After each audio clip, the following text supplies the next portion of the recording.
So today I'm going to talk about mental defense. Can we shut that door?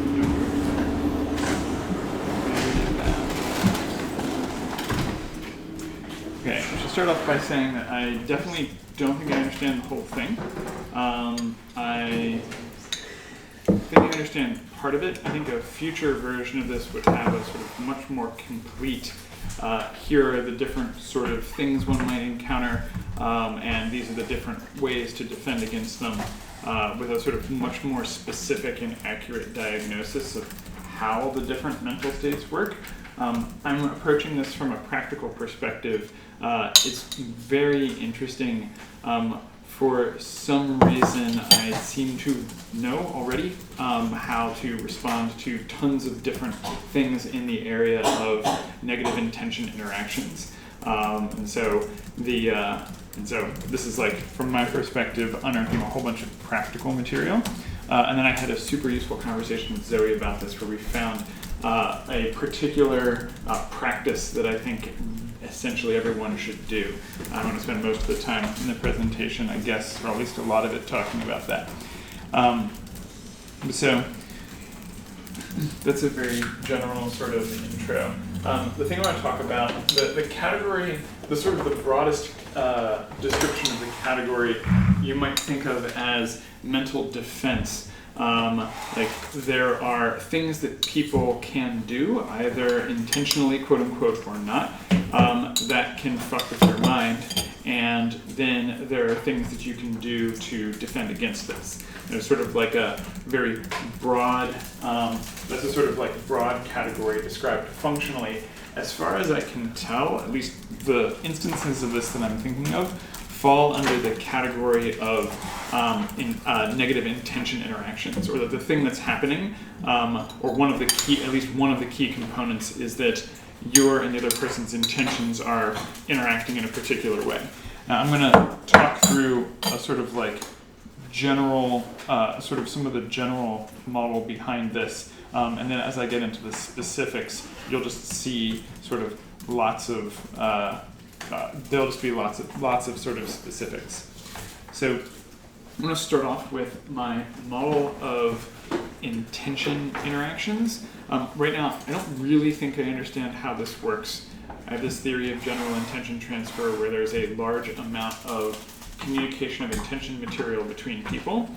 And the way that I think that it works is that you have people. So we've got two people go to interact with each other. And each person has some set of intention material in their mind. Could be zoned, could be not zoned. They go to interact with each other, and then their intentions communicate and sync up. I'm not sure if all of a person's intentions sync up, so like absolutely everything about the person's mind, or if it's only like the top 10, like, most shallow layers, or if it's like, whatever current thing you're focusing on, and then as deep into your mind as that goes, but not the things you're not focusing on, or like, I'm not exactly sure, but at least it ends up seeming to be a lot, and going outside of the range of the thing that the person is sort of explicitly paying attention to. So what will happen is some subset, maybe the whole thing, the person's intentions, are brought to bear. I currently, some people are saying interesting things about psychic mechanisms. I currently think we can explain all the things that we've encountered by means of people reading things off of body language, and we've talked in the past about why I think we have such good models there. But essentially what ends up happening is you end up with a result which is a synced stack of intentions. Now, I don't know if it, like, the deepest intention that you have and the other person's have communicate, and then the next deepest and so on up, or if it goes from the top down, or if it's more just like a puzzle where there are constraints set by the interaction affordances of the intentions. I'm not really sure. Right now I think of it as sort of like two things come and they go like this, and then eventually a solution is found. This takes very, very little time. And this then sets the tenor of the interaction that you have with people. So like when you have an interaction where you've got like really good rapport with somebody, or when the thing is constantly grading, that's going to be dependent on this. And there's going to be all sorts of shades, and there may be different species of it. Let's say you walk into a room and you were going to talk to somebody about X, and you were feeling pretty happy, and they were feeling pretty happy, but somehow already there's a negative dynamic. And you were going to talk about X, but in fact you're talking about Y. And then there's a question of why did that happen? I think what's happening is you come in, you get information, and then this thing occurs, which produces a stack of intentions. I think it's very, very difficult, and I've argued this before, to tell who's causing what. You'll have, you came in and you're like, well, I was intending to talk about X, and you brought up Y. And I'm like, yeah, I brought up Y because it looked like you wanted to talk about Y. It's like, okay, well, did they tell that the person didn't, perhaps there was like a very slight hesitation in the bringing up of the thing, or perhaps the person hesitated with slight trepidation and the other person knew that there's only one topic that could refer to, and the person did in fact give an indication that they wanted to talk to it, but maybe person one only wanted to talk about it because they picked up from the other person that the person was in a particular state, and so on. And so in concrete, Anya and I have done some concrete cases where we're like, okay, who started the particular thing, and it's like, well, I'm on edge because you're doing this thing, and she's like, right, well, I'm doing this thing because you're this particular way, and that's visible through this, and this, and I'm like, of course, but I'm that way because of this thing that you're doing, and we don't ever actually get to the bottom of it. It's possible that they're I mean, you can discover useful things. You can be like, okay, right, there's definitely something I'm doing wrong here, debug, or I will debug later. It's really interesting because you'd think that if you go to the bottom, you'd somehow find out who started the thing. It's possible that that's not how it works. It's possible that something like the most fixed intention, this one was just really fixed, and so this guy synced to it, but if that synced, then this one got locked in, which meant that this one got locked in, which meant that this had to be like this, which meant this had to be like this, and that then makes it so that the person's understanding is in a particular state, which changes the order or changes the conditions for idea generation. So one of the key things is that your intention is going to help to determine which ideas come up. And so you're like, I want to talk to you about, let's talk about, except actually I heard this interesting thing, let me tell you about it. Why did you just think of that one interesting thing, and why did it take precedence over the thing you were going to talk about? Or alternatively, why did you end up sticking to the agenda that you had decided in the first place? Well, it's because of this thing. So I want to understand this better. I currently don't, but I do think that this is happening.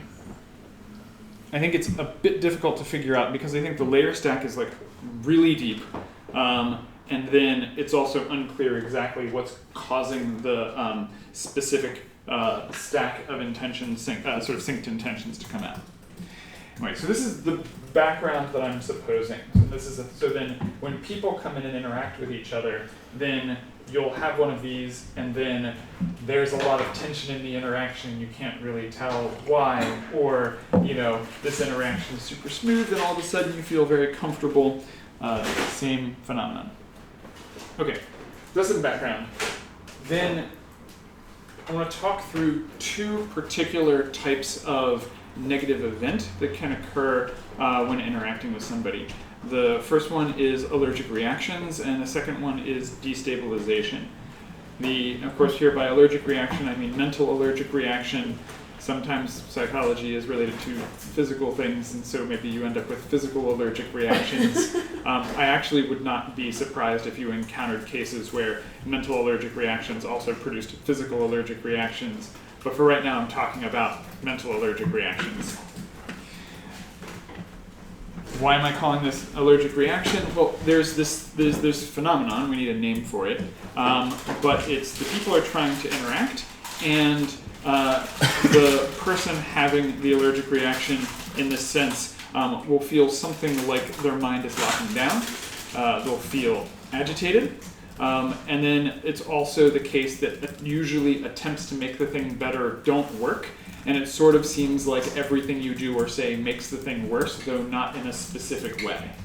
And so you might try to talk about, the person is saying something that is just really grating and is making it hard for you to keep your cool. And it wasn't just, and they're like, what? I was just saying X, and like something about how they are and the way they said that is just terrible. Yeah, crazy. So there's like a seemingly related phenomenon, which is like a kind of communication breakdown that happens in, like, let's say you're trying to do talk out a conflict, and then it sort of tumbles into either into yelling or into like the people being more and more cut off and then disengaging. That seems related, but not exactly the same. Yeah, that's right. So yeah, the phenomenon. I suspect that the allergic reactions is just the far end or a farther end on a spectrum. So you could imagine like there being a little bit of tension versus there being like quite a lot of tension versus there being, and as there's more and more tension, you're more distracted by the thing, it's harder to think about things, you like veer off of whatever your original plan was more, or you find the propensity to fight more or the propensity to shut down more. You can then just imagine going further out on this spectrum, and I think that allergic reactions are probably that. Okay. I think. One of the reasons I think that the allergic reaction term isn't a bad term for this, at least I'm currently using it, is because the onset can be really fast. It doesn't have to be that, so like you can have a fight that escalates or something like that. I wouldn't be surprised, so I think that there is what's happening is an intention phenomenon. It could be that people start off fine, but then somebody mentions a thing that sort of shows something about their intention that really grates against you, and you respond, and then they respond, and then your intentions turn. Or it could just be that the intentions start off already mismatched in a particular way, such that you get the phenomenon very quickly. The main reason I want to mention this is, or the thing is that I don't think that what's happening is cleanly related to the logic of the words that are being said in the fight. So it's not like by the 10th fight statement, it's 10 times stronger than after the third fight, or the first fight statement, and after the third, I think it's much more that what's happening is that some result here is producing this effect, and that could develop in the course of a conversation or could happen right away. Yeah. Interestingly, on the opposite end, when I think people talk about having instant chemistry, you're talking about. Yes, yeah, that's right. Yeah, I think, so sometimes you meet somebody and you're like, wow, this is amazing. Yep, instant chemistry. Are you thinking of this as you're not describing this as necessarily two-sided, though? You could have a one-sided. It's an interesting question, right? So one of the things I anecdotally, I'm inclined to think that both sides feel something at least a lot of the time. But then if it's all the time, that's theoretically interesting, and if it's not all the time, it's theoretically interesting. The main cases that I've examined have been two-sided, but maybe the sides experience different things. At least I know of some two-sided cases. Now there's a question as to what exactly is the pattern here. You could imagine that what's happening is the intentions are trying to sync up with each other, and they're just not able to do so, and that's a very agitating circumstance. It's like connection and coordination are offered and taken away, and offered and taken away, just over and over again in rapid succession. Or, so that's one thing that could be happening. It could be that something different is happening. An interesting hypothesis is that it could be that the sync ends up producing something that's really bad for a person's plans. So you could have it be that each side has a compliance path that's activated that's also contrary to the person's immediate goals. So like one example of this, and so I analyzed it, I've given as an example, when I recently switched my intention for interaction, then I started experiencing an interesting phenomenon in my interactions with Mia and Emily, where I eventually just referred to it as me giving off a high-pitched buzzing noise that was like, very bad for them. And then there's like a question as to what was going on. Upon examination, I found that there was like, at least components were a desire and will to interact personally, while at the same time the completely unwavering intention to dismiss pretense and bring us back to reality as I perceived it. And in discussion with me and Emily, some of the sort of things that were discussed were them feeling like very, very dismissed by what I was doing. So you could imagine that, and I'm not sure that this is the correct analysis of this case, but you could imagine that person A comes in with the intention to draw out a person in a particular way, but also an intention to dismiss content of a particular type, and the other person has the intention to be drawn out and also then to comply if dismissed, such that then that ends up producing a terrible situation in the interaction. So I don't think that the phenomenon of the lack of mesh, or the sort of, in the extreme form, the allergic reaction, is a result of like the intentions not syncing. It could be that there are specific sync patterns which produce this. I'm not sure. Interesting theoretical question. In fact, it seems a lot less likely for this sort of thing to occur when there is desync. Because you'd expect maybe they just don't understand each other. Don't understand or don't feel that drawn or whatever. It's like you don't have the feeling of like, the interaction surface being pulled open and then being like jabbed right into whatever when there's not something following something. Right? And so this, I'm inclined to think that intention sync is successfully achieved. So I prefer the second theory, but then there's other theories where maybe it's not compliance paths, maybe it's, I don't know. It could be a bunch of things.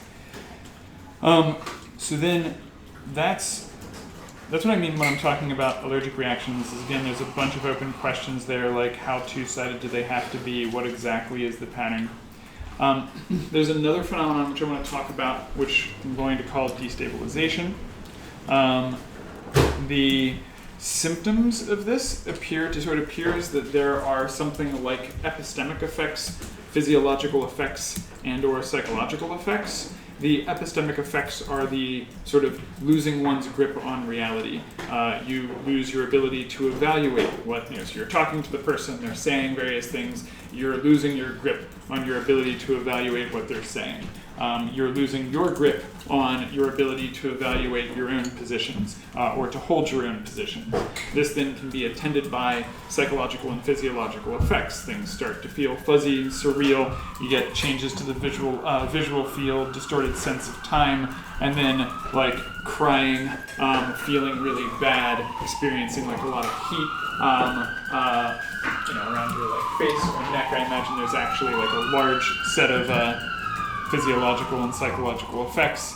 But I think that calling this phenomenon destabilization is fair.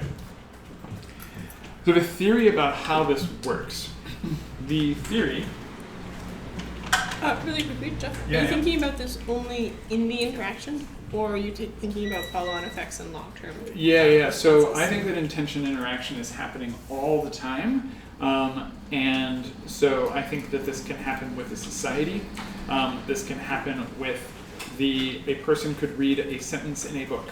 And this could then, because you get tons of intention information from word choice and, the specifically ideas conveyed and how they're conveyed. So I think that these things become more acute in individual interactions because people can tune themselves to each other. The book doesn't modify itself to destabilize you, but a person you're interacting with might. And so so I think that you're going to find the most acute versions of these occurring in interpersonal interactions, but I think you can get acute and sort of many interactions like this occurring just from, you could imagine having, feeling destabilized by your, you visit a country and what is it exactly? Something about the architecture or the, way people seem to be interacting, you sort of don't feel like you're sort of have a clear grip on sort of like who or what you are.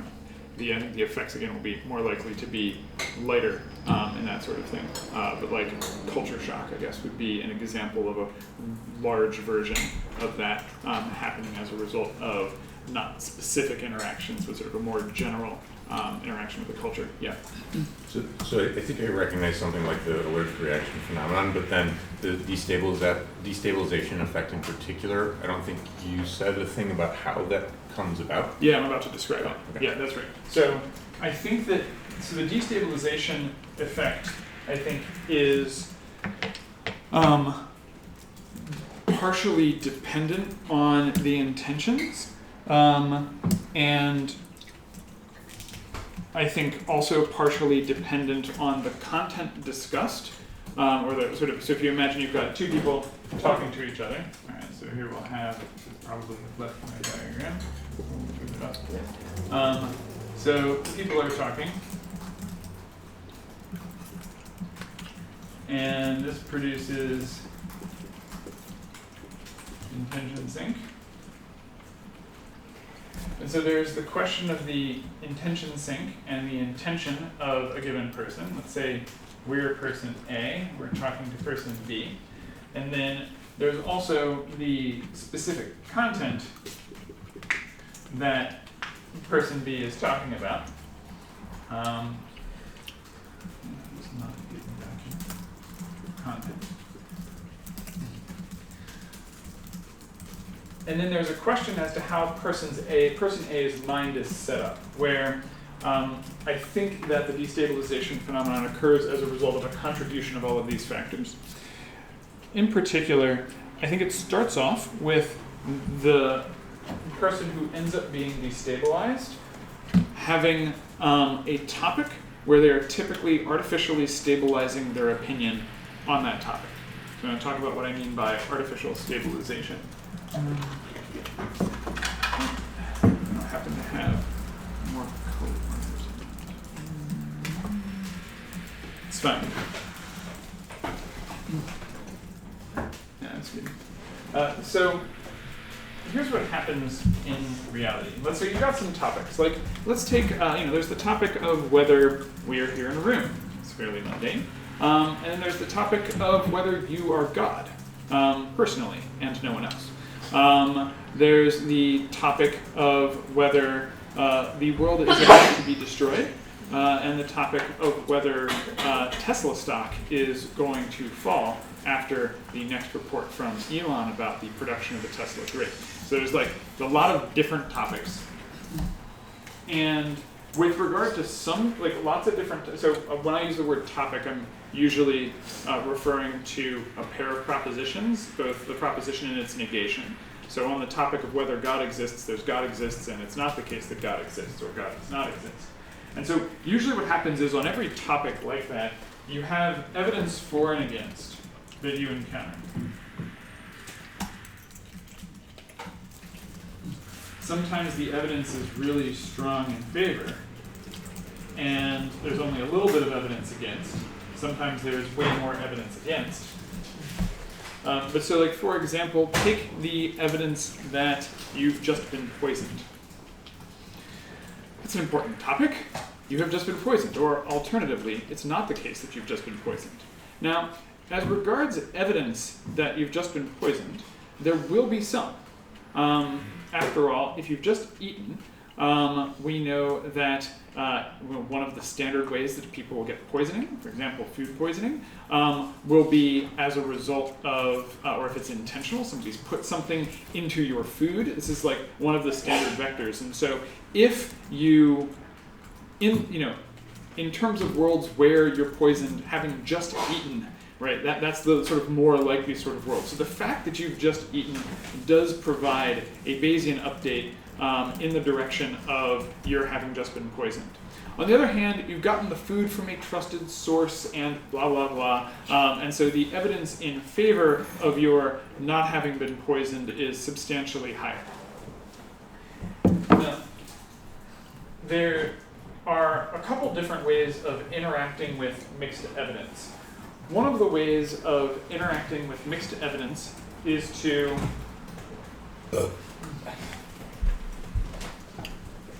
take all the positive evidence, compose your view out of it, and yes, there's some negative evidence, but you would like to ignore that. So with regard to the question of whether you've just been poisoned, and this is like a sort of an example that's going to be good because it deals with a really sort of high impact topic, right? And so, I might, for example, refer to the food that Tyler has just eaten. And in talking about this, this may have a mild destabilizing effect. So if you want to know what I'm talking about, if someone starts opining on the question of whether you've just been poisoned, and referring to the food that you've just eaten, then you're going to be like, aha, okay. Now, of course, you probably haven't been poisoned, right? Look, like food from trusted source. I mean, it's fine, right? Right? Take the, various possibilities that are bad and put them away. And so sometimes what will happen is the person will they'll look at it, they'll form their view, and then they will mentally banish the evidence against. Or rather, they'll form their view in a way that sections off the things into two scenarios. Now, I think alternate stories is great. You can have the story and build out the story on which you have just been poisoned. The important thing is that this is done in such a way that it's not sort of epistemically sound. You aren't thinking about all things so it's like, let's imagine that I weren't to drop this particular point and be like, Tyler, I think that, there's this question about whether you've been poisoned, which I raised earlier. And then there's like, Tyler was like, I was hoping we weren't going to have to keep thinking about it. And I'm like, I'm just going to keep using this example. Now, after long enough, Tyler will probably be able to look at all the evidence and be like, all right, it's been 2 years. And all relevant poisons would have acted in the relevant time. And so, without turning away from the evidence at all, staring at it directly, so what's the sort of thing that would cause me to think that I've been poisoned? Well, looking at I'll look for some sort of negative physiological effect. I'll look for some further evidence, but absent further evidence, I'm looking at all the facts as squarely as I can. I'm analyzing them to, the best of my ability, taking into account the value of doing this particular activity, because there's a lot of propositions in the world, and this one doesn't seem particularly likely anymore. But noting all of that, I'm staring it square in the face. I don't think I was poisoned, and I can tell you the conditions under which I'll reopen it. That's not this, right? That's much more that you have all the evidence all integrated, and then you've come to the conclusion that, yes, not poison. So you could imagine that a way to visualize the better version of alternate stories is that there's two different worlds that both contain both the evidence, just in different configurations. Yeah. They Okay. both have the pluses and the minuses. Yes. Okay. Amazing. Yes. Exactly. So upgrade. Cool. Yes. Zoe, I'm adopting that. So you can imagine an alternate stories version where, like, look, it turned out like this, or you have actually the same pattern of evidence,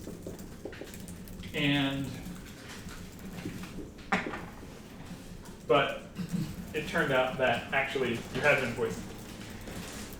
This is a fine way to do alternate stories. You have a shared evidence pool, and that evidence pool tells you when you should look for more evidence.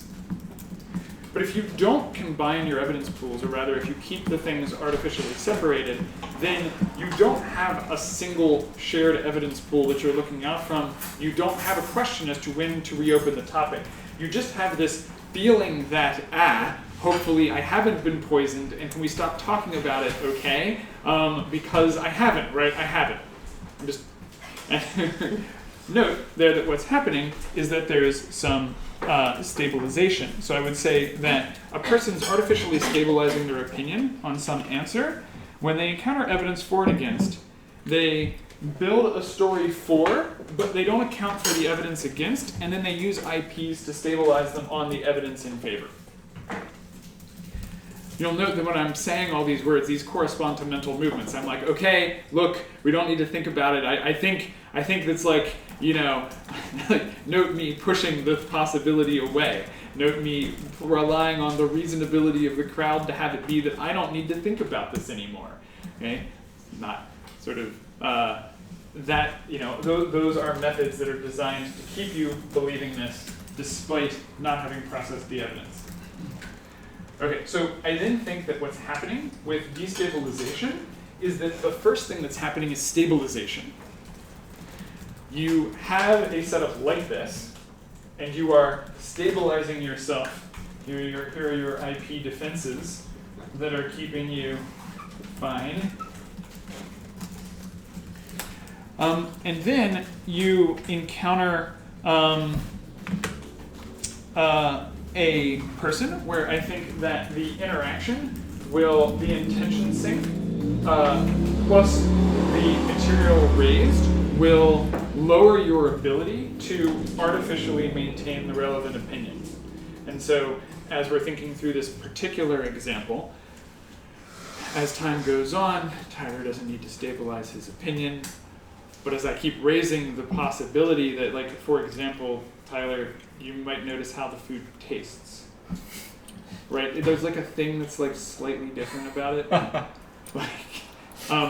So you're shaking your heads and you're like, yeah, no kidding. Okay, that's terrible. I'm about to describe like a big list of things that are like that, and then how to defend against those. But that's the thing. And so I think what happens is you have this setup, and then the discussion lowers the defenses, and then if person B is chooses to do so, this may be sort of with full knowledge or not, there's a whole bunch of things that they can do to try to take down your defenses.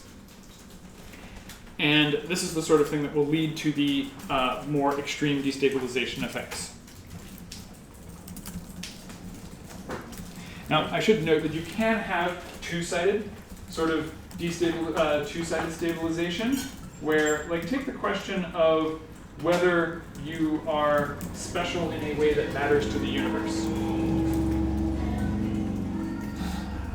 It might be that you don't really want to look at all the evidence here, and that you've got the positive story where you're like, I think I'm special, I'm working on the most important things, and blah, blah, blah. But you also sometimes are like, okay, I'm not special, I've just got to live with that fact, I'm a normal person, there's lots of normal people, they can be okay, I can be okay. We're all okay, right? And so then you can have the person with evidence that they're not special in a way that relates to the universe, and evidence that they are, and then they are on different sides, but then have plans to stabilize themselves that differ based on which one they're in. Yeah. It seems like a lot of time when this happens, often the person will have an integrated cloud of pluses and minuses, and then what the person will first do is start adding more minuses to build up the proclivity for constraint. Sure. And then that person then artificially becomes more and more constrained because of the negative evidence that they don't know how to handle. I agree. So the thing that Tyler just said is, in talking to this person, if they are intentionally trying to you just did with the notice. Yeah, noticing the flavors. Now the interesting thing though is that I think that in a bunch of cases the person can raise evidence, and then it really depends on what happens, what you do. Are you I don't want to look at the flavors because whatever, versus being okay, well, let me pay attention to the flavors. Kind of seems fine. But yeah, so certainly a person can add negatives. In fact, I'd now like to note a number of things that the person can do. Yeah, Kersey. So notably, we have these psych tools, and we have a bunch of interactions with people where we're specifically aiming to do this in order to help them. Because they're blocking out evidence, that blah, and they're using the IP to do that, and then you stop that, and then they update and propagate information, and then it's a net good thing, and there's sort of a temporary destabilization that leads to a settling in a net better state. Is there a way to then? It seems like then the thing to look at is maybe intention or the actual outcome or something like that to judge whether good thing is happening. Well, okay, yeah, so it's good. And one of the things here, the reason I'm thinking about this as sort of, if we're going to try to give information to people and we want to receive information, then we want it to be that we give information in a way that is not harmful, and we also can receive information in a way that is not harmful to us.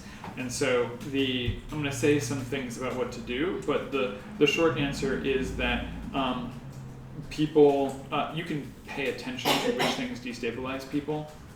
The sort of the going through the defenses here, if the person's like on board and they're like, oh, that's interesting, I have an IP, let's work together to undermine the relevant IP, then a large portion of their mind is on board. But if you're finding that the person's like, actually, no, I think this is a site structure I'd like to keep in place, and you're like, well, this is that thing that you always do, and blah, blah, blah, then like, you're like, I think there's a very notable sort of difference in the quality of the things. And maybe this has to do with like the degree to which you're opposing the person's volition, Right. like something like that. But I don't think that you think that the opposing volition cases are the harmful cases. I think that in this case, so I'll say more about this. The main thing that I would say is that I don't think that we understand how to guide extreme destabilization in a good way. And so then why would you go for an extreme effect rather than like, so one of the things that happens is that there's like a bunch of attack vectors, and then if somebody's trying to destabilize somebody else, either intentionally or not, then they can just pile on the attack vectors. Yeah. Which is, that's something that I think is a really identifiable phenomenon and something we're clearly trying to not do. Okay, so then that makes me think that the distinguishing cases have to do with something like what you're saying about the amount of destabilization aimed for, or the piling on attacks. Yeah, I think that is a very clear way to identify a whole bunch of things that are not what we're trying to do. Yeah, that's right. I'm absolutely not saying that one should avoid every shade of destabilization in every case. Like, clearly not. I think that undoing assumptions in such a way that you can pay attention to new objects will produce a destabilizing sort of effect while you are interacting with more of the world, or sort of like being unmoored, or maybe it's like now you're no longer stabilizing yourself, so then maybe you are destabilized in that way. So I'm not against categorically destabilization. Yeah. It's just that we want to cause the things in useful ways, and piling on and producing an extreme destabilization effect without like a really good understanding of why that is a good idea, and the person being like, let's do that, then it's like will seem usually like a bad idea, right? I'm partially mentioning this because one of the attack vectors is going to be, I'm doing this to help you, and this is actually what's good for you. And in some cases that may be true. And so I know. Yeah, I absolutely don't think that this is easy. Yeah, I mean, yes, true. True fact. Okay, so I want to note a bunch of likely points of destabilization. So if you have something like this versus this, then the thing you want to look at are where are the places that the person doesn't want to look squarely at reality, or where they will not have looked squarely at reality. Where are the places where the person will be enforcing having their mind be in a particular state as opposed to another one. And then each of these will correspond to what you might think of as an attack vector. Again, people can, like, these sorts of things can happen unintentionally, though if a person starts to pile them on, then it's likely that at least they're looking to get through the person's defenses. So one thing is uncertainty about the self. Emily, you want to ask a thing? Can you say more about the piling on phenomenon as distinct from something like one person has a really immovable intention themselves, which is super unresponsive, which doesn't generate more evidence than the one piece of evidence, but that piece of evidence is overwhelming. Yeah. But that So seems like a different case where it's not like chipping away, it's much more just like, okay. there's a That's boulder right. and you just... That's right. So I think I think the way that this phenomenon works is that the intention component is necessary because the something unresponsive in the other person's intention then sort of sets up the sort of ground for the thing. Usually, so one simple example is extreme confidence. So the person will have a particular type of extreme confidence that will be involved in the interaction in a way that sets the ground, or that begins a destabilization. But the thing is that people who have a setup like this, whether one or two-sided, have IPs that are designed to keep them okay. So it's like what's happening is in response to the stimulus, the person is then stabilizing themselves. So it's like, wow, okay, this person's saying a bunch of things, but I know I don't believe it. Right? So that's like a stabilization. The person belief injects, I know who I am and I know that I don't believe that. And the other person says, well, okay, so rather, or I'm going to go through some of the attack vectors to make it clearer. But think of the IPs as creating a moving target and the different sort of specific things that this person can do as trying to hit that moving target. Right, and then I guess I'm saying there's a less strategic tactical version that seems like it's just the fact of the person having the immovable intention the intention contains an expectation for how the future will be, and then if the other person reads that off and it's not going to move, then that just is evidence in favor of the future being that way. Yeah, and you can get that's that right. without something strategic happening. Yeah, Maybe that's just a different phenomenon we should talk about. No, I mean, I think that the thing you're describing is, there'll be something like, the thing that you're describing definitely happens and definitely can alter a person's beliefs, but may not produce the destabilization effect. Okay. So, for example, suppose that a person encounters a victory intention for something that they didn't previously think was going to win, and they can't stop it, and their mind can't sort of get it to switch, and so they switch to now thinking it's going to win. Okay, that can cause a bunch of effects, but the person can then go, I don't really think they're going to win. That's not who I am. You know what? I think doesn't really matter who wins in the end. The thing that matters is that we all are working together, and it really matters that you do your best. And like a whole bunch of things can happen to maintain the sort of general state of the person's mind, even if they've lost the victory intention. And I think that this will happen frequently. You might read a book, and the book has a particular idea in it, and you're not thinking about that one anymore. The thing will already frequently have had the effect, but then you restabilize yourself. Okay. I feel like there are instances of the other that seem to produce destabilization, but we should. And I think that those occur when the person has something that locks them on to continuing to interact with it. That may be the case. So you could imagine that someone. But it can be very one-sided, is the thing I'm trying to point out. Sure. Yeah, that's right. Absolutely. So I do think that you could have this entire thing occur as a result only of an intention held by another person who writes a single sentence, and then you see it and lock onto it, and then it destabilizes you really thoroughly. Absolutely. Okay. So some likely points of destabilization. So people are going to be really uncertain about themselves. They're going to be uncertain about strange mystical effects. They're going to be uncertain about subtle effects. They're going to be uncertain about health, metaphysics, about themselves and what they're doing as a category, I guess. And then about their overall prospects.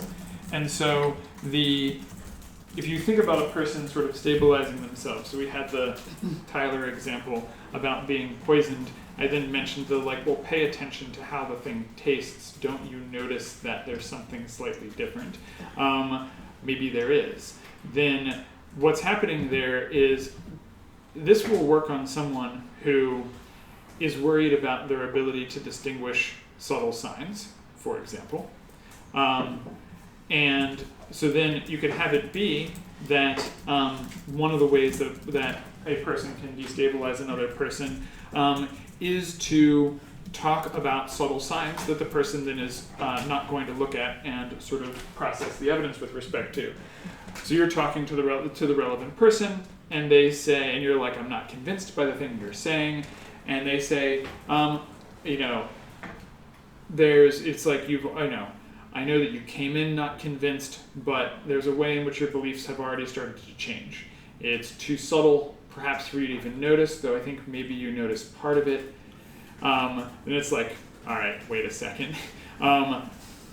are my beliefs changing? My mind's like this. Is it changing in the way that they're saying? And, you know, actually, I do notice like a little bit of me believing like part of the thing that they're saying, maybe they're right about me. And so there's like, this isn't like a sort of new phenomenon. There's the phenomenon of the death touch or the dim mak. This is purported thing where someone touches you with the intention to kill you. And so it's a blow that is with sublethal force, and then either immediately or upon at great length, then you die. Now, so then people are going to be really quite unclear as to whether there are such things. You might be like, science, we know there aren't such things. But you're doing this with regard to science. In real life, you don't know what's going on nearly well enough. You just tried to put all of that stuff away. In fact, you have some weird ideas that maybe show how that could be the case. And so if you have someone who has a large body of knowledge in the area, an example here is Dima, who then talks about personal anecdotes where they saw one person use a dim mak-like strike on another person. You know, one student in the school where he was training touched another student in a way that ended up disabling the person's limb later on, or at least that's what he said. And so now you've got uncertainty about mystical effects. A lot of it's things that you're going to be really uncertain about that are also super high stakes. You're not going to look at them because they're really terrifying. Like things about your body. Is it really the case that someone could just touch you and cause you to die? And then the person's like, all right, well, you know, it's great. You know, this has been really fun. Let's give goodbye hugs. And you're like, wow, it would be socially awkward at this point for me to say that I don't want to give a hug to them right now because I assign some probability to the dim mak thing being correct, and I haven't actually assessed them and their intention well enough to know whether that's a good idea. So I'd like to think about it a bit more before engaging in a hug. You're like, okay, hug, now I'm going to just block evidence that maybe I just made myself susceptible to being killed by this person's intention. Interestingly, the things I'm going to talk about in terms of defense, after meeting Dima, both Samo and I independently worked out defenses against, or like responses to the dim mak style death touch thing. I'll explain sort of about that. But so then you can imagine a person who's talking to you about who you are. They think that, you know, they understand something about you. It's really good. You're like, wow, maybe I don't really want to look at the fact about whether you're special. You're going to understand things that no one else is going to understand. You're actually really powerful in a way that you've only barely begun to grasp, right? Oh, there's like the subtlety, like, yeah, I do have a sort of feeling that maybe I'm really powerful. And they say like, you know, and so you, basically what will happen is the person will go through and look for a whole bunch of areas where your IPs are sort of not good enough to block the relevant things out, and you'll be like locking the IPs down harder and harder in order to stop the thing. And then I think that this is related. I don't have a full causal story, but this is related to how the effect occurs. But so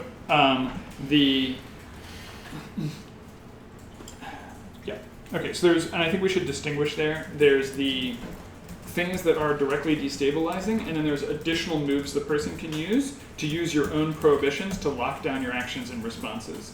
So when the person goes to give you a hug after describing the dim mak to you, then they're using social things in order. You don't want to violate social norms, and they're using that fact about you to guide your behavior to make you more vulnerable. And there's all sorts of things, you know, so a person can render themselves super fragile. So they could say, you know, this is really important to me that you do this, and I'm on the brink of giving up. I think that you're my last hope, and if I can't teach you the relevant thing, then I think I'm going to have to kill myself. And you're like, oh God. I've encountered real life cases where person X is a real life case where person X was compelled to do a bunch of things because their father said that if they didn't, the father would kill themselves. This is the sort of thing that happens, and people are like, I haven't thought through those scenarios and how I'm going to assess evidence on whether or not a person I know threatening to kill themselves in a particular circumstance is actually real. And so then that's another case where you're going into super high stakes and you haven't processed the evidence, and also then there's all of these prohibitions that, like you might have a prohibition that you ever do anything that would ever lead anyone to kill themselves. And so then if the person figures out that you have that, then they can use that. There's lighter versions of that, where maybe you don't want to be a closed-minded person. And so when you start disagreeing with them, they start pointing out how you're being sort of closed-minded. And you like look and you're like, well, I am actually being sort of closed-minded in a way here, because you probably are, because being not 0% closed-minded, even if that makes sense, is probably really hard. And you're like, oh yeah, okay, well now I'm not going to do that. Defense number 5 is now dropped. Okay, so I think that's how destabilization, that's like a description of destabilization and how the thing works. I'm going to say a bit about how to not cause either allergic reactions or destabilization. Again, here, I'm almost never talking about absolute prohibitions. Probably there are cases where the correct thing is to have an intention that will produce allergic reactions. It's that in general, or that destabilize people, it's just that in general, one wants to overall seek to find how to reduce the negative interactions. And I think there are some things that you can do to do this. So even if there are exception cases, like largely the thing you're going to want to do is make good judgments, and so you want to make good judgments, and largely that will output not causing allergic reactions, causing fewer, and not destabilizing people or destabilizing them less. So on the allergic reactions, I think that there's a couple things you can do. One thing you want to do is, so if somebody's having an allergic reaction to you in the way described, you want to find intentions that are fixed, that are pertain to the person or interaction with the person, and then balance those. The balancing move is where you hold up the intention and then doing just what you were doing, though without that intention as a fixed point, and then allow yourself to incline such that it will then output that you don't always do the thing. So if you're like, I'm never going to give ground in any way to X. Okay, well, to balance that, then you'd hold up I'm doing just what I'm doing, except that it may be that at some times I give ground to X. And then if you allow yourself to incline towards the second one, then you no longer have the exceptionless fixed intention. And so maybe you find that you're always intending to hold the person to the truth, no matter what. Balance that. Then you will perhaps hold them to the truth at times, perhaps most of the times, but not necessarily. Or perhaps you're intending to always look away from what's currently happening. You can balance that so that at times you will look at what happens. Balancing a thing is, frequently requires additional psychological changes, but I think that's one thing you want to do. So allergic reactions are coming from there being, part of it is a fixed intention on the part of one person. The other thing is you want to look for aspects of the other person you're not paying attention to. In the cases that I've looked at, it looks like there's some aspect of reality or of the other person that the person's not paying attention to, and so you frequently will have something like, it's like, here, I'm just blasting you with love. Maybe you could use the, sort of blasting as a cue for maybe there's something non-responsive there, though perhaps not. You should look at the details. And love, what could be objectionable about love?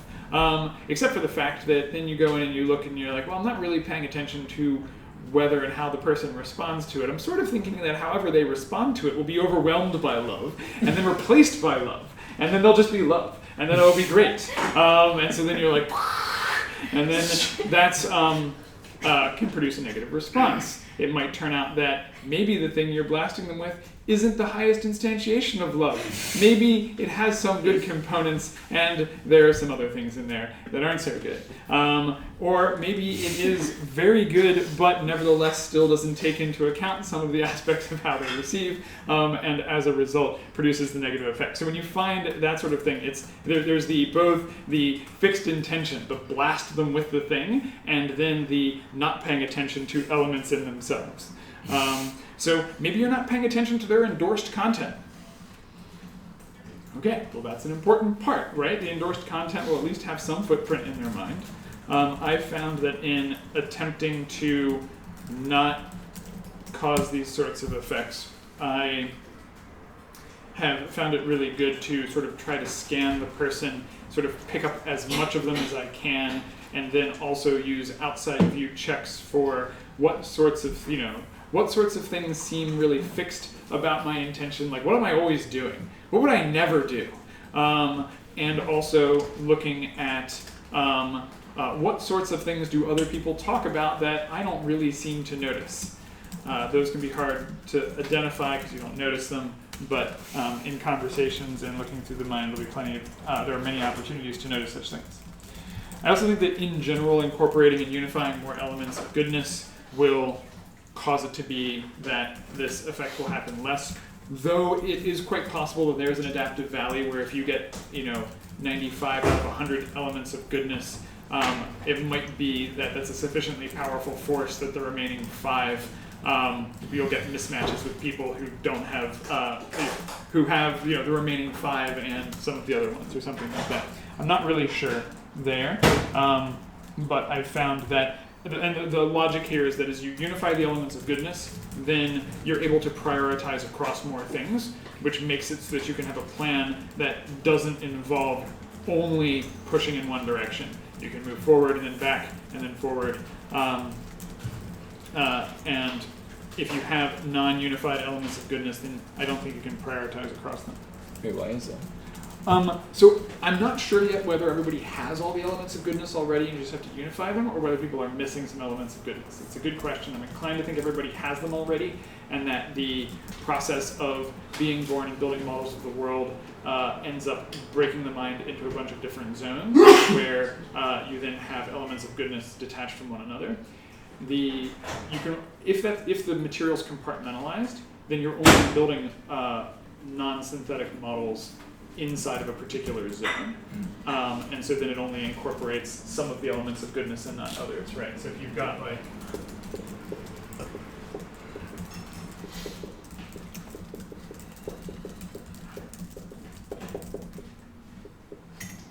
here's your goodness setup, and there's 10 elements of goodness, then when you're looking at the world, these guys, you can have a model that relates them, but you can't have a model of how they relate to F, because F is a goodness concept, a goodness universal that's in a different zone. Okay. So those are my thoughts on not causing allergic reactions. My thoughts on not causing destabilization. Same stuff in terms of improving the intention. I think the same recommendations there. And also, then just note the list of attack vectors, and if you notice yourself doing a bunch of those, then maybe back off. You can come up with cases where it's a good thing to do to pile on some number of factors like that. But there's like a creepy sort of cult leader sort of, sort of vibe to the thing, or like just a sort of like, okay, yeah, that's some guy trying to get some girl to sleep with him in a like really sleazy way sort of thing. It's like, these are recognizable patterns, and so if you notice the pattern, and you notice yourself doing the pattern, or people point the thing out, you can be like, oh right, yeah. So I think that in a lot of cases, destabilizing people will require a lot of sort of attention to and actions to do that, and so you can notice yourself taking those actions, and then not take them. All right. So I'm sorry I got started late. I think I'm going to go 15 minutes over. Okay. Now I want to talk about defending against the things. The general recommendation for defense against allergic reactions is, so if you're experiencing the sort of negative effect, if the model is right, it's a negative intention interaction. The easiest thing to do, that is not always the best, is leave and identify what was going on, look for problems in your own intention, work on improving that.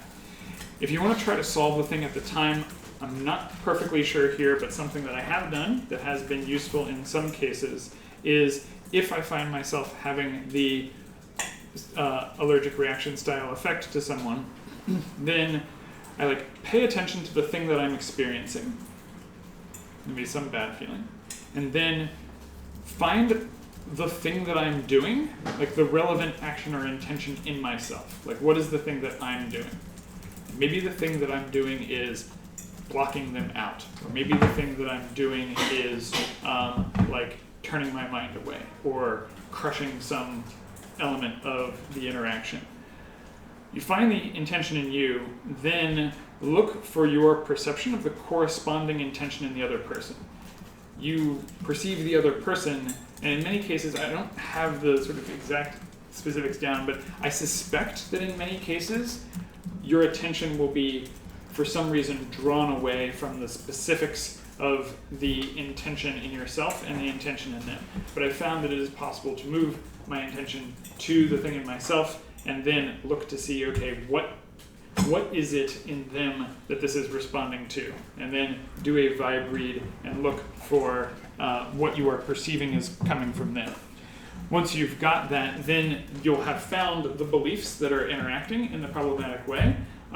And then at that point, I recommend using regular debugging so as to change any problematic aspect you find on your side.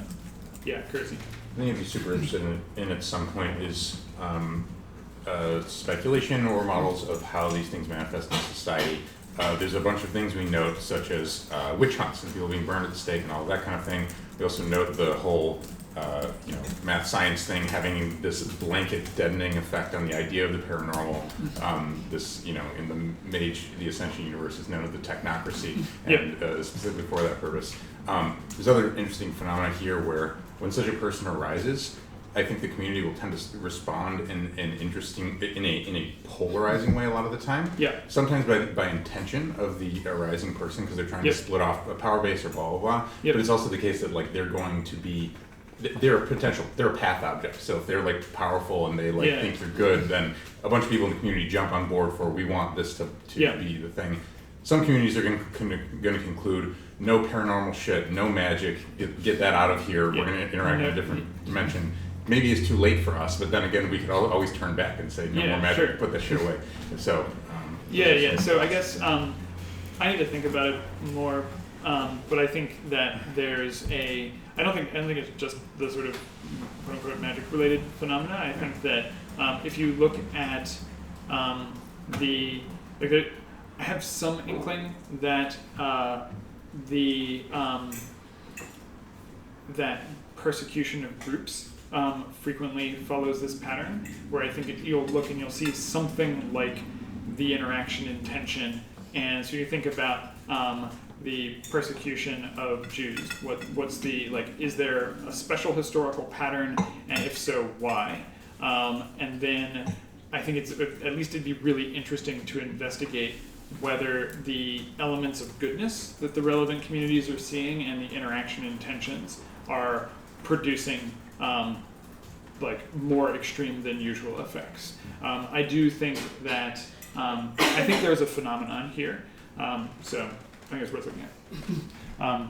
Okay, so now I want to talk about defense against destabilization. The defense against destabilization here, I think there's two ways to think about this, or rather two parts to the defense. The first part of the defense in general is preparation, right? So if you're going to be dealing with any sort of attack, then, they're going to use catapults. All right, cool. Well, let's build our walls in such a way that catapults won't knock them down. They're going to, someone's going to try to poison us. Okay, let us secure the food supply in advance. So I think, like, in general, whenever you're dealing with defense, there's the question of preparation, and then there's the question of what you do at the time. With regard to preparation, the largest thing that I would suggest is a planning activity. In particular, and this is the thing that, so I would suggest, basically, destabilization has this as an essential element. The person has to be stabilizing themselves on one thing. If you have already processed the evidence really thoroughly, then, and you know which things will cause you to look to reopen previous cases or to change your actions, then it makes it so that interacting with the destabilizing elements, you just will not get destabilized by them. So the degree to which you've interacted with them will then correspond to a degree to which you won't end up being destabilized.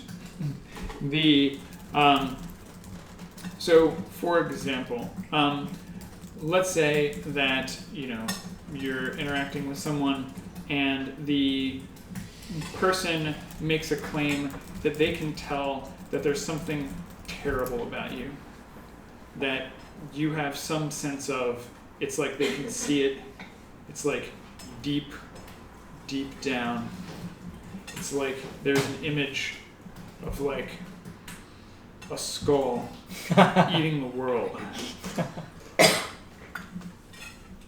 And that's, you're just so terribly broken, right? Now, you might be like, the fact that you're around here and have interacted with a lot of evidence, you should be like, yeah. Deep blackness in the soul, probably, right? I mean, okay, what do the scenarios look like here? The soul has, my mind has no depth, false. The mind is 2 layers, false. The mind is 1,000 layers, maybe. Maybe it's 10,000 layers, right? There's just like tons and tons and tons of depth. And what's in there?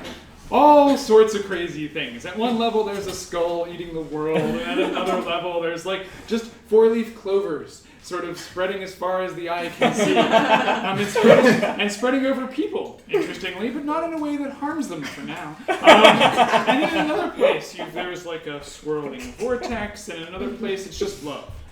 Love for everyone, except for yourself. Right? And so yes, of course. But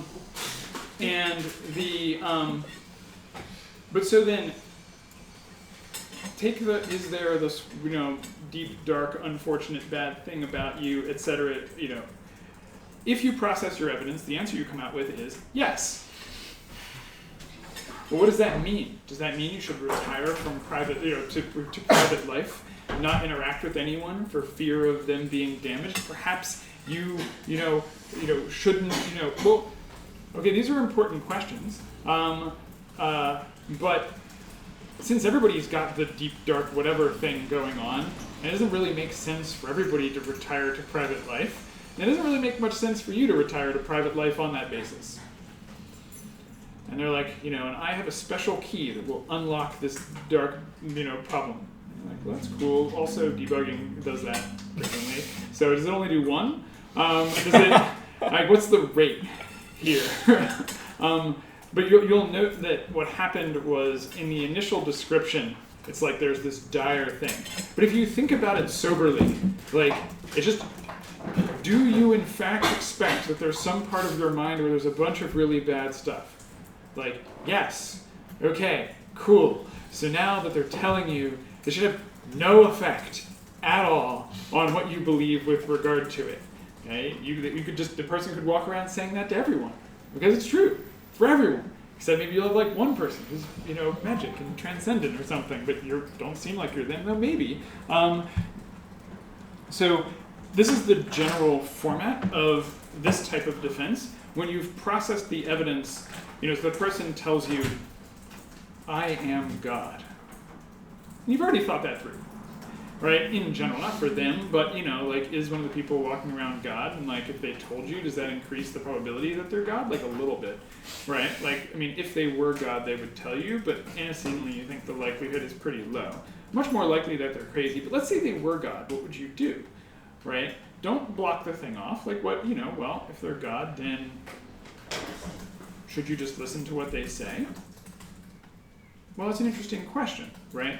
I mean, they're God, but they didn't, like, cause you to believe that they were God. They're, like, here talking to you through this human form. So it's not as straightforward as they just want you to do the thing that they're, it's that you should just obey them, or maybe it is. And so, like, if you try to treat the thing very realistically, you'll end up with tons of alternate scenarios. You'll end up with tons of backup plans, and the alternate scenarios will be structured in a way that tells you when they'll be structured so you'll have, which scenario are we in? You're like, I'm God. You're like, I don't think that's the scenario we're in. Then there are scenarios, probably write this in a more elegant way, but there's the playing it safe scenarios, where there just is this thing that you know how to do, which is playing it safe. If you receive a package in the mail, and it's got some wires sticking out of it, and you think it's from your friend Bob, and you think it's really not a bomb, but like, yeah. Play it safe, call the police. If I'm like, actually, Tyler, your kombucha bottle is a bomb, you're not going to play it safe and get away from the bottle. And so there's a number of reasons for this, which I can go into. But in general, there's this thing, which is that you understand the idea of playing it safe, which means you understand the idea, and not deciding to play it safe in a given case. So you already have a planning ability that lets you do that. And then there's a sort of more complex middle thing. Scenarios to treat sort of probabilistically, where, like, let's say you're thinking of asking someone out, and you think they're probably going to say yes, but maybe not. But if they don't, then like, is that going to be bad to have asked them out? Well, like all things, and you like will have like a sort of probability distribution in a bunch of different scenarios. And then you'll, not everybody will do it like this. Some people will be like, definitely yes or definitely no. I can't look at the facts. Or you could be like, okay, it seems like now's a good time to ask them out, and if it doesn't work out, they'll be bad, but not that bad, and also etc. So there's like people you'll be able to find in your mind places where you do know how to treat cases with real uncertainty in a way that's not as simple as playing it safe, and not as simple as having like your best guess as to what will happen and acting on that and ignoring everything else. And then there's going to be scenarios that are too unlikely to incorporate. And scenarios you can't plan for.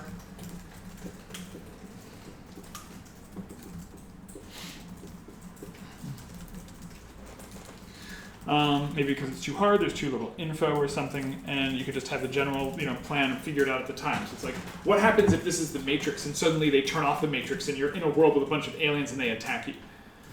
Defend, I don't know, right?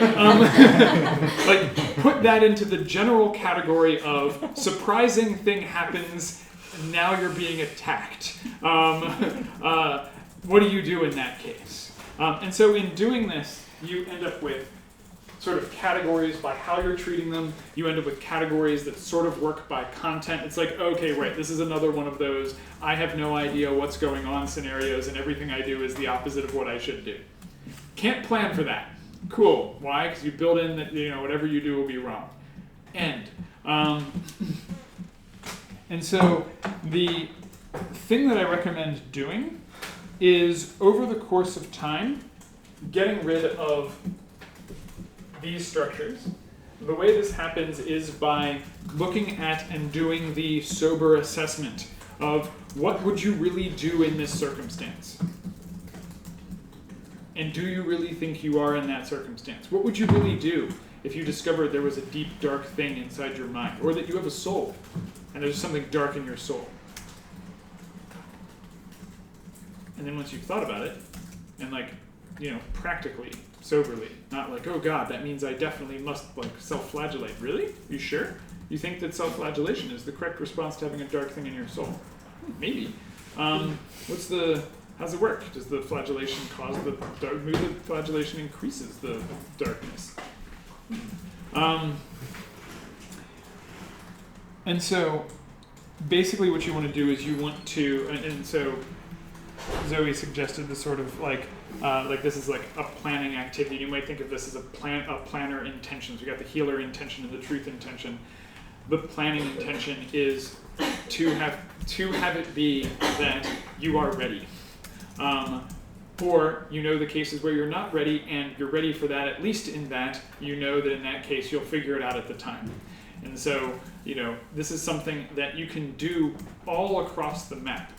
When you look at the areas that destabilize people, it's because they're not ready for the relevant scenarios. And the people are drawing all sorts of conclusions that I think are really ill-advised, such that if they stared the things square on and built plans, then they would come out with like quite reasonable responses, right? So if you look at the, you know,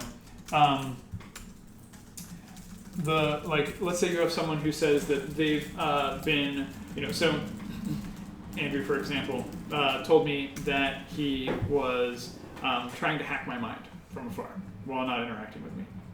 My reaction was, well, you know, good luck with that. And why? Well, I do put some probability on it being possible for a person to do that. Like there's some probability that you get psychic style sort of metaphysics that supports psychic interactions. It could be that it's not psychic. It could be that it works by means of general intention transfer, such that he's working with an imprint of me, such that when he responds to it appropriately, then other people pick up the relevant thing and transmit it back to me in some way. And I've got a bunch of evidence from psychology that people do have weird back doors into their minds sometimes. Like, there are things like that. Okay. Why am I not, like, really freaked out? Well, because I don't think he's going to be really very good at it yet. Why? Well, because I think he just got started. Usually things take a while to learn. If there was anything notable happen, I think I'm going to be able to catch things as they happen. You know, if something does happen that's like a notable, strange, different effect, I'll like look for it and try to figure out what's happening there. In the world where there are psychic style phenomena or people can do remote hacking, actually I think that probably lots of people are inadvertently trying to hack each other all the time. Like maybe when you have a conversation in your mind with somebody and you're trying to figure out how to respond to them, that would be that phenomenon. It's like I don't currently identify a thing that looks like it's so out of the ordinary that if we end up in the world where there is psychic hacking, then I suspect that there's probably a lot of psychic hacking, and then that means that I'm probably fairly well defended against it. Also, I'd notice, and so the thing is, I've already processed this scenario, and the actions that are recommended from it are to, you know, notice if there's any interesting changes, keep tabs on Andrew and what he's up to, and, you know, work to encourage him in the direction of having good intentions, etc. Seems fine.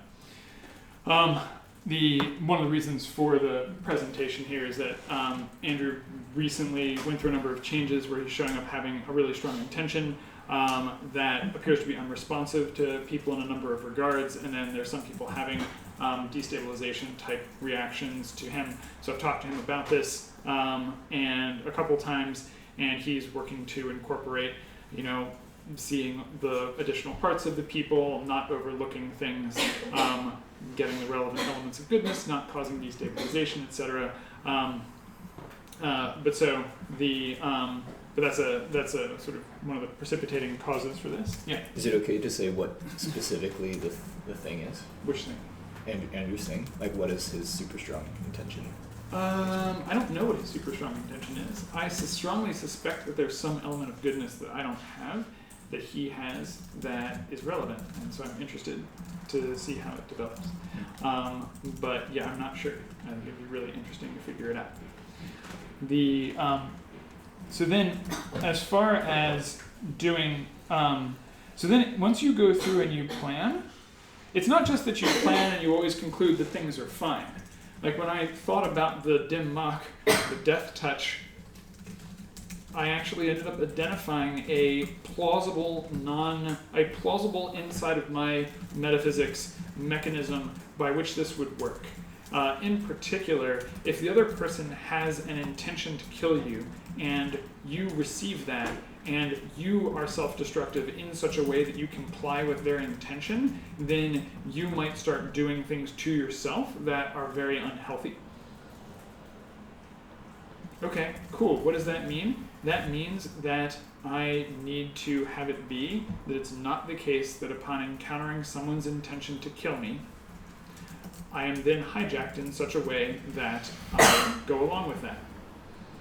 Well, I had to work through a couple things in order to do this, and just having it be that I had a sort of like their thing has no effect didn't seem sort of strong enough.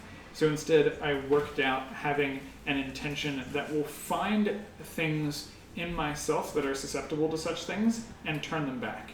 So that over the course of time, my susceptibility to such things will go down.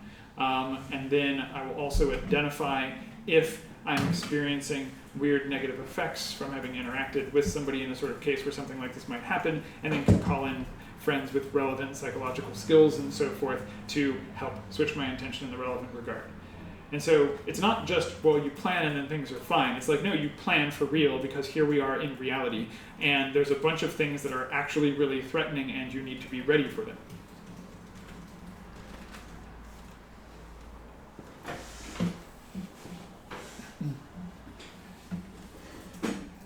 I will note that in terms of planning, and thinking through scenarios, it's like pretty important to notice that a bunch of scenarios have reciprocal sort of scenarios. So like if you think of tripwire style scenarios where, well, what if you take a single step, you die?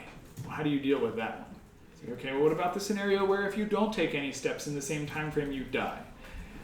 Okay, well, now we've got some scenarios where there's no action that can be taken that deals with all of them.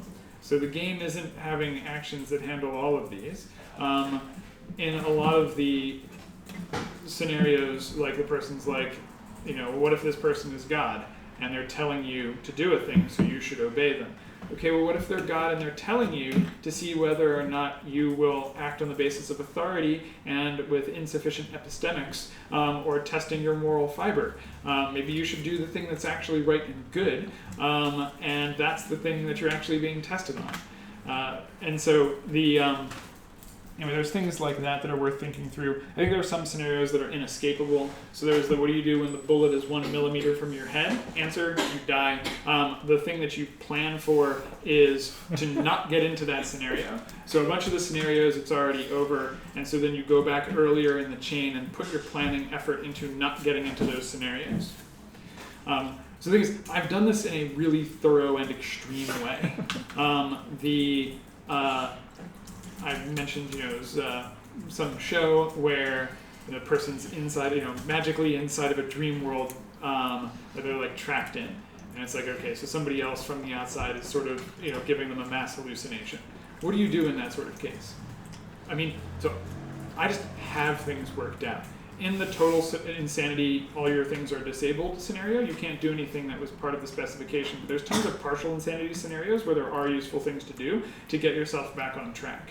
I actually, it was very strange, after my mom had a stroke, which happened a couple of years ago, one morning I woke up thinking that I had had a stroke.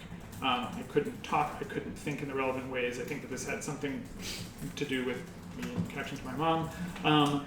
But it was like terrifying, and it was really hard for me to get sort of myself to the point of coherent thoughts. and then I got myself to the point of coherent thoughts, and then started working on rebuilding my faculties using the existing faculties, and then a while in figured out that, okay, no, this is just a psychological effect that's rather extreme, but not actually me having had a stroke. And then I made it through the relevant things and got out and was okay. And it took like 3 or 4 hours or something like that. But yeah, so it's like I've already got plans for these things. And it's interesting because I talked to Samo, and Samo also has the planner intention, where you can't have plans for everything because there's too many specific things to mention, but you have grouped the ones that you should have plans for and not. And the things are all meant to treat the things in a very, very sober and realistic way. Can I add a thing? Yeah. Like, one reason I found it useful to compare the planner intention to healers, because it seems like part of the goal of the healer intention is that it's easier to look at the thing because you plan to make it better. And so that's a correlate that I see with this, is that a lot of the shit is really fucking terrifying, but if you have the idea that like, well, I'll make a plan, it's whatever, like, it just like helps a lot with having access to it, where it seems like one of the main challenges is that people don't want to look at the thing, and that's why we get the setup in the first place. Yeah, and there's other things to keep in mind also. I think it's a really good comment. Planning makes the things more, and we are more able to look at them. Also, you don't need a perfect plan as, right away. You will have a plan to improve your plans. And then the, Yeah, it seems you'll want and need a source of that, some kind of source of self-advocacy regarding thinking the thing through. That enables thinking the thing through in a wide range of, especially you just need to bad have it scenarios. be that having planned will better serve you than not. It can be that you will make important systematic errors, but just so long as your planning is better for you than not, then go for it. And so then what you do is you go through and especially have the plan. You don't have to look at everything at once. It's too many things. Take your time, but eventually get there. Look at the negatives, like, are you special? Do you have a special role in the universe? Are there hidden mystical things that are, going to affect you in subtle and difficult to detect ways? What about, death and metaphysics and, etc. You want to look for, over the course of time, you undo all of your areas of avoidance. And importantly, you want to have a developed opinion eventually on all of the important objects. So like you'll have the sort of like, all right, here's an interesting example. So take Hitler. This is the sort of thing that is sort of socially, you're not supposed to think about really and have like a well-developed opinion, or if you do, then like you're not supposed to say it. It's like weird to talk about it, and people say, well, as soon as you mention Hitler, then that's the end of the relevant internet discussion. But in fact, in most people's mind, Hitler is actually one of the sort of like important pieces, because it's the like representation of the like maximally evil person with unbreakable will, or evil will, or something like that. And you need to have an opinion on all the things that are important in your metaphysical landscape. If you don't, then someone can start talking about things that are actually important to you. Like, evil is important to you. And the idea that large masses will follow individuals and do terrible things, and that humanity is capable of industrial slaughter of millions of people. Like, these are extremely important facts. Your mind has a response to them. And if you don't go in and build out a response and an understanding, like build out a more thorough understanding, then anyone who starts talking about those areas that you've avoided, now they've got their well-developed model, and maybe they're right. And now maybe they're making further claims about you and what you should do in your place in the universe, and this can destabilize you.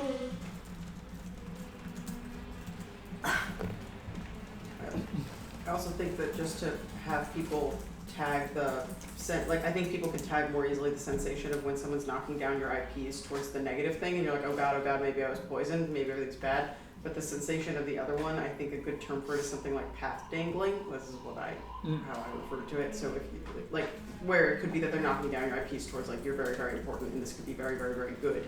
and then all of a sudden everything's getting way, way, way, way better really, really fast. Like, this seems like the opposite. Just Yeah. that people don't only. Oh, that's right. Yeah, pay it's not attention it's to not just the one negatives. person. Yeah, it's the You know, positives word. also. Yeah, they're like. Yeah, I mean, so you'll get a, and so, and so you'll have people who study the positives and negatives and figure out how to use them in order to cause these sorts of effects in people. So then, the other thing I wanted to say, that all this is like the background preparation, so the planning activity is the background preparation. You are in fact making yourself ready for the world you actually live in, which is a world that has a lot of uncertainty, and you didn't think through X, and X is terrifying. Yep, well, you've got to then bring yourself over to it and begin to think about it, and then be ready for it as far as is possible. Then, at the time when you're interacting and someone is, like, let's suppose it's full on, the person's purposefully attempting to destabilize you and they are skilled, maybe leave. That seems like a good thing to do. But perhaps they have important knowledge that you'd like to gain. And if you leave, then you won't be able to gain the relevant knowledge. Okay, it's difficult to sort of weigh the risks. But things that you can do in an interaction. So one thing you can do is realistic. So to keep current your understanding of the circumstance. They are trying to destabilize you. You will be rooted by your best understanding of the evidence. This means that a lot of the things that people will naturally do are counterproductive. Don't try to reinforce yourself as definitely still and definitely unmovable and definitely not believing them. For example, if the thing they say has some plausibility, then you note that the thing that they say has some plausibility. So they're like, I noticed that you're starting to change already. You can say, I do notice a change. I'm not really sure which change it is, but there is some change happening. It's frequently changes happening. And the, they say you've got the, basically you want to admit as far as you can while looking at the reality as much as you can, so that you are not trying to stabilize yourself, except by means of your recognition of the evidence. One thing that is important will be that, in a lot of cases, if they're trying to get you to make some sort of important decision, then it's probably not a good idea to make an important decision like that just then. It's probably important to think it through a bit more. Okay, so having it be that you're very thoroughly acquainted with why you might want to think it through, and don't just be like, I want to think it through, I have that as a rule, I'm always going to think it through. No, you want to think through the circumstances under which you want to make a snap decision. If you haven't thought through when you would make a snap decision, and you're like, I'd like to think it through, they're like, actually, this is one of those times where you need to make a snap decision. If there was a bomb there and you had to disarm it, would you want to go think it through? And you're like, actually, my stabilization of, giving myself time to think it through isn't very good. Like, actually have it be that you are willing to make a snap decision and you've thought through when. And then when they're like, it's extremely important, the world's on the line, you can be like, I think that it is extremely important. I do think the world is on the line, but I don't actually think that a decision right now is the deciding factor. And I'll be better served by thinking it through. But thanks.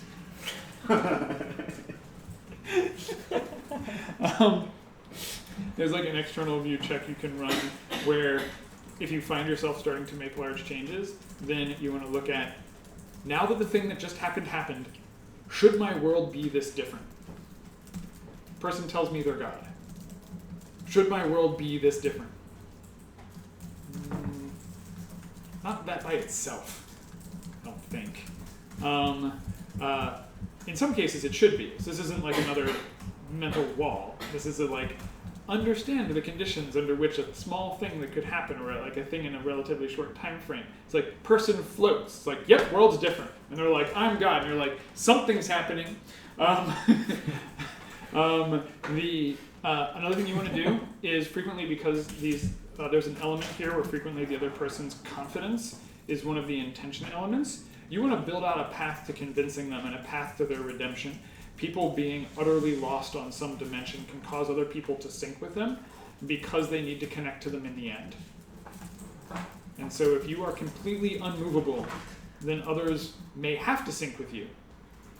And so, Hardcore. start thinking through how this person who is in state X, they're telling you that they are God and that they have in fact raised the dead today. How will they be brought back? And that's good, because we generally want to bring the people back. We have lots of things, lots of plans and so forth for that sort of thing, and you want to build that out at the time. Another thing you want to do is track them fitting the form of trying to undermine you. There's a certain wow, they just took 7 sequential moves, all of which were aimed at undermining me. I think they're a skilled person who's skilled in this relevant domain. That's an important thing to keep track of. The fact that that's happening maybe will, that it's a reality that will help you to keep in context what's happening. And then also it's useful when you're dealing with the extreme confidence, it's useful to keep track of things that they don't know. There's regular sorts of things, and this was amazing in the conversation with Zoe, I thought of this thing and I was like, oh, this is from Inception, and then we realized that actually there's a word for this. So I'm always excited when we figure out a reason to reintroduce a word that no one ever uses. And I find myself somewhat uncertain and leery of many aspects of magical things, but one might consider the idea of a talisman. So the thing that I thought to suggest is, if you're really worried about being destabilized by a person, a thing you can do is just take an object that's unique, keep it in your pocket, and then have it be that you pay attention to it while you're interacting with the person with the intention to have them tell you about it. Then when they don't, not only do they not know about the thing, but they also don't know about your current intention. And this makes it so that whatever confidence they have about secret access to the universe and utter certainty and so forth, at least there's something that they seem to be missing. It's weird because this is used in Inception as a sort of keeping you rooted. I thought of this as like, okay, this is a thing that would work, and then it's like, okay, talisman. So this is part of the, in the past, people more general intention transfer of a particular type of more mimetic effects, and then magic being a general description for that, with a lot of things actually serving practical uses. I think that there may be more to magical objects, but this is at least one practical use.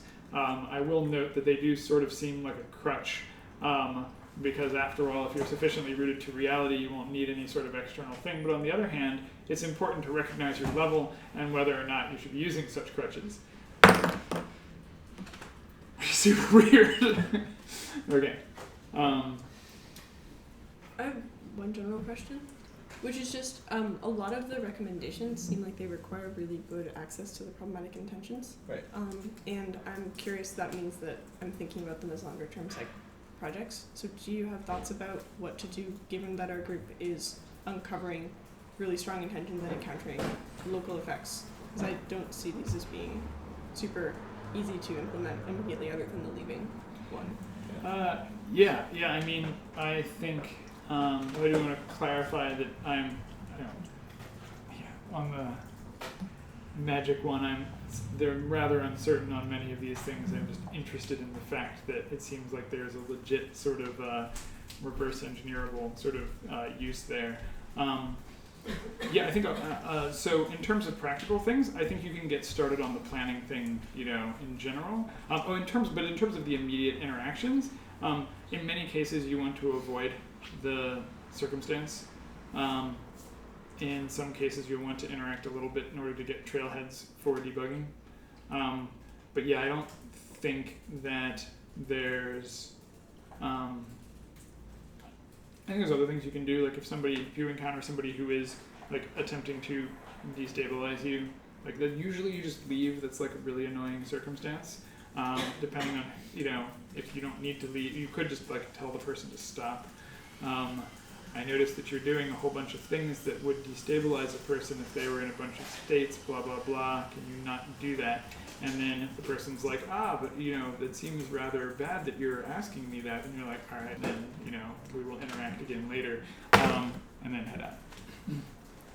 I guess maybe the question was more like not the general solution, but like what you think will happen in the group Oh, as people are trying to yeah. sort themselves out with respect to all of this. Well, what I think is going to happen in the group, I'm going to write a thing about this, but I actually think that the body and energy work and is going to lead, plus the deeper access to parts of the mind, is going to lead to a bunch of decompartmentalization, where people will have had in a bunch of compartments strong intentions that weren't revealed until now.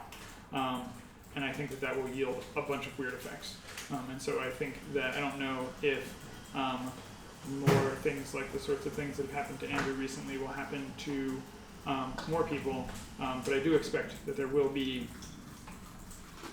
more notable changes as people decompartmentalize previously compartmentalized strong intentions.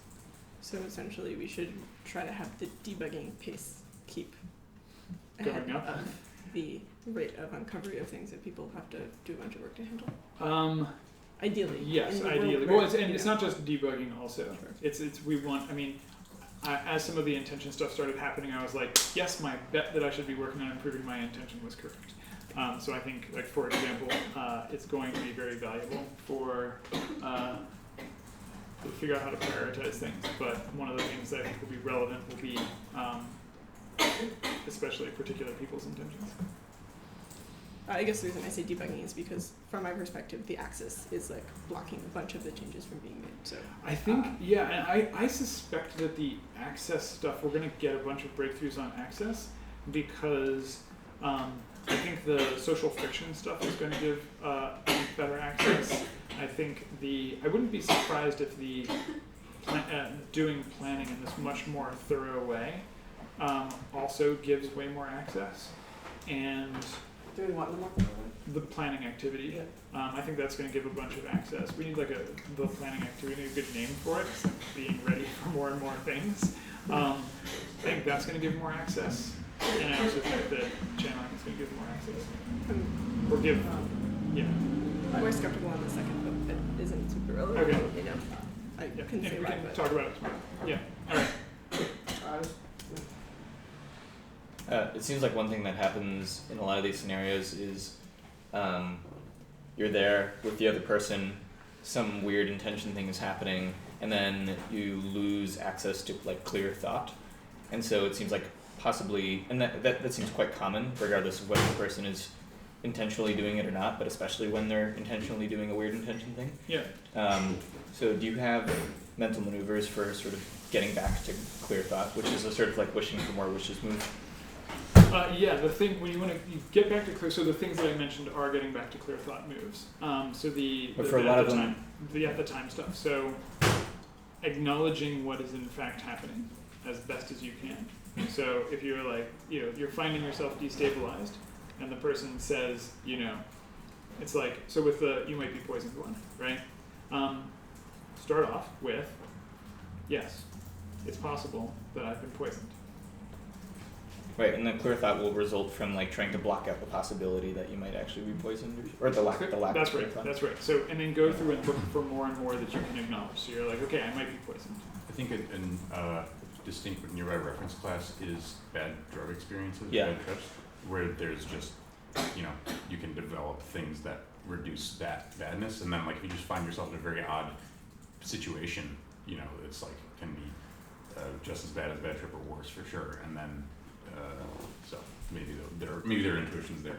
Huh. For these. No, that's cool.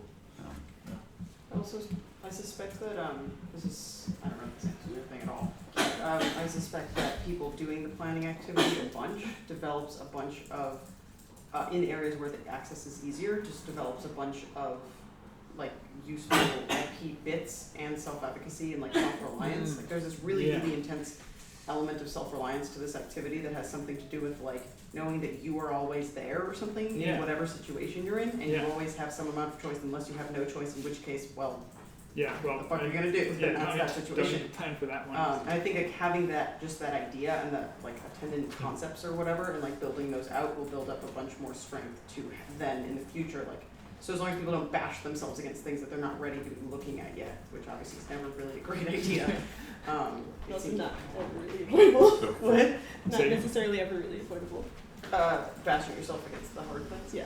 Yes. I think sometimes you can usually tell like, oh, I don't want to look at that, and then you can be like, okay, I won't. Okay, I guess I interpret that if you already know you don't want to look at it, some part of you already looked, and then is Yeah. better than that. There's still a Yeah, thing, but I right? think you can still yeah. protect choose to- yourself No, by I think- choosing to not look further. Yeah, into no, it. I think that's right. Yeah, so for what it's worth, I find that there's a couple like catch-all backup plans. I think basically pretty general backup plans is sort of what's being referenced here. Two that help me are if high self-efficacy on it being okay to suffer, and I think I know how people can train themselves in that. I think it's basically experience pain of safe pain of different kinds and debug the shit that comes up. Okay. And then the second one is I can always either manually override to move my body to get out of the situation, or maximize the impulses affecting the world by manually using my body. So it's like if you literally had to just get out of the room, could you override to get out of the room or whatever? I'm like, I think I can do that. I don't know. It's just like weird shit like that. I actually do think, Zoe, one of the things that you said also is relevant, where when you do a bunch of planning for what do you do in these sorts of cases and develop the sort of skill set there, then as you're in situations that are mildly threatening, you're like, this person might attack me. Then you're like, what would I do if they did? Okay, well, I think I could jump out of the window there. Okay, except that, right, and you start like, but I think that then doing that a bunch will build up a lot of like micro level affordances, such that then when you're in a more serious circumstance, you already are more ready. And it starts to make it so that overall you have less and less probably of those general social prohibitions that they can use against you also, in addition to the split mind thing. Right. Yeah, and well, the social prohibitions also has to do with not squaring the evidence, Yeah. because we're getting the evidence all together. In what circumstance would it just make Yeah, more that's sense right. to The jump person's out the like- window rather than hug them or whatever? Yeah, that's right. But it's like it's like you might think that it's not socially good to be rigid. Rigid just sounds like a bad thing. But if you think it through, the social norms will militate in favor of being rigid in some cases and not others. And so getting the evidence together will help. Okay, sorry I went over time. Late getting started. Any further thoughts, questions? Something I want to throw out is that something I'm interested in as part of ecosystem culture a little bit, if people want to pick it up and are interested in engaging, is to have as like a background language to be encouraging each other to be running these NPs, where I think a really important piece of that is not being like, blah, what if it was this? And like respecting and being able to have your boundaries of like, oh, I'm not brave enough to look at that yet. I'll put it in my plans to look at that when I am. But I think like, if we're watching a movie or whatever, and maybe the thing to do afterwards is that people end up talking about like, well, what would you do in that situation? What would you do? What would I do? What are our different powers to, it seems like a good thing. So but I think it's important not to force that on people. So, yeah. I do like that suggestion as a cultural activity to, that the people may have the affordance to explore what they would do and build out plans. Movies are good prompts for that. Okay, and It's just, It's Jet.